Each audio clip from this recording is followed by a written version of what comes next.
Now, let's look at one of the implications of Rawls's views for how we should behave in the political or public sphere. According to Rawls, given what we've kind of seen so far, we should be tolerant of other reasonable comprehensive doctrines, and we should not use political power to try to repress other comprehensive doctrines, reasonable comprehensive doctrines. The way Rawls puts the point is somewhat confusing, but it goes like this. Reasonable people will think it unreasonable to use political power to repress comprehensive views that are not unreasonable. And we'll see what exactly in general, when you're writing, don't use a bunch of negatives. Unreasonable, not unreasonable. Don't do that. That makes it very hard to follow what you're saying. It's hard to follow what Rawls is saying here. Don't use a lot of negatives. Use as few negatives as you can. But what reason? And then so we'll see what exactly this means in just a second. What reason does Rawls give for it? It's something we've seen before. Reasonable people will think it unreasonable to use political power in this way because a public and shared basis of justification that applies to comprehensive doctrines is lacking in the public culture of democratic society. There is no shared basis for establishing one reasonable comprehensive doctrine to the exclusion of others. Whatever basis that you would use for establishing one comprehensive doctrine, it's not going to be shared. That basis for establishing the one comprehensive doctrine as true in your own view is not going to be shared with other people, or not entirely shared. And what that means is, in a certain way, that there's no good reason for favoring, at least in the political sphere, there's no good reason for favoring one comprehensive doctrine over another, so long as both comprehensive doctrines are reasonable.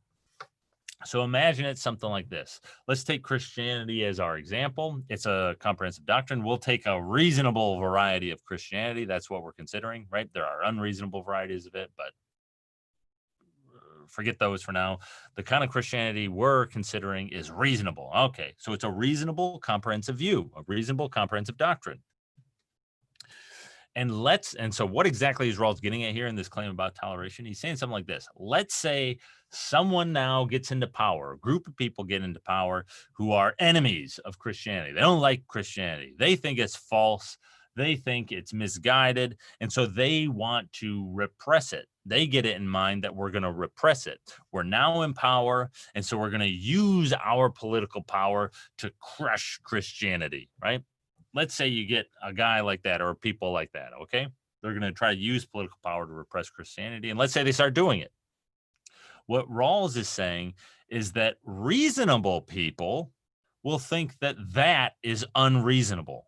A reasonable person will say using political power to crush a reasonable comprehensive doctrine, such as Christianity in this example, is unreasonable.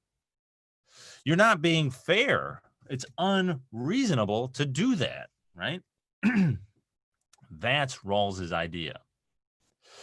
And if let's say that the guy who has political power now and is trying to repress Christianity, let's say that guy is an Aristotelian. I don't know, just to choose an example.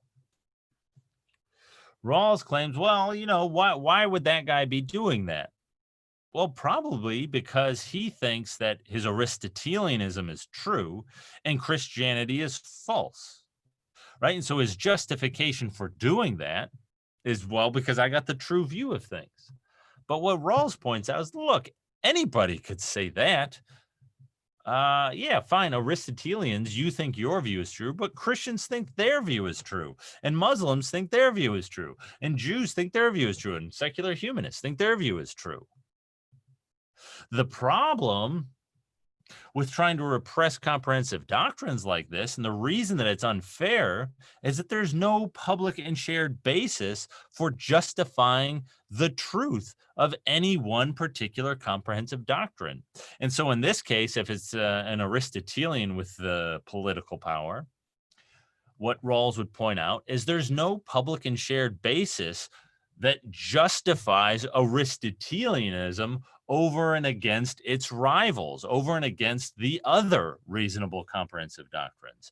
And so you, with the political power, you can't justify why your view is correct and say Christianity, to keep using this example, is false. And insofar as you can't do that, you're being unreasonable, unfair to Christianity. And so reasonableness and requires us to kind of accept the fact of reasonable pluralism, of pluralism. In any open society, Rawls is saying, in any free, open society, you are going to have reasonable pluralism. And it will be unreasonable it'll be unfair to repress other comprehensive doctrines. And if people are given freedom, Rawls's view is that comprehensive doctrines will proliferate. You'll get a proliferation of reasonable comprehensive doctrines, and political power ought not be used to repress reasonable comprehensive doctrines.